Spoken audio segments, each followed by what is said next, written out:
Ajak masukin. Iya.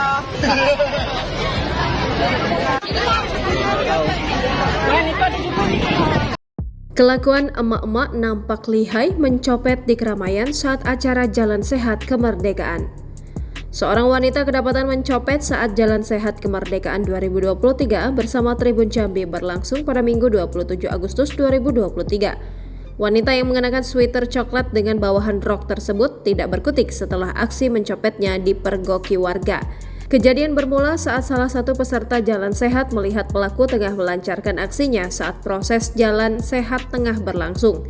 Hingga di Simpang 4 Unja Telanai, peserta yang menyaksikan aksi pelaku itu langsung melapor ke petugas kepolisian yang berada di lokasi. Tarwono Nano, satu dari saksi kejadian, menuturkan pelaku merupakan seorang wanita berkisar usia 40 tahunan. Tarwono menerangkan saat Jalan Sehat berlangsung, perekam video sengaja tidak segera menangkap pelaku namun menunggu saat ada pihak kepolisian. Disebutkan jika dari tangan emak-emak pencopet itu ada satu dompet dan satu handphone yang sudah digondol. Lanjutnya, saat ini pelaku sudah dibawa ke Polsek Telanai Pura beserta barang bukti untuk diproses lebih lanjut.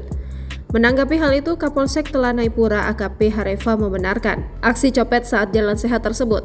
Namun hingga saat ini belum ada pihak yang datang ke Polsek Telanai Pura untuk membuat laporan polisi. Aku ada videonya, ada biarlah. Nah ini Biarlah aku dapat bilang orang. Itu jujur mana juga? itu punya orang apa tidak? Kalau nggak jujur, Itu punya orang apa tidak? agama. Punya orang apa tidak? Jujur.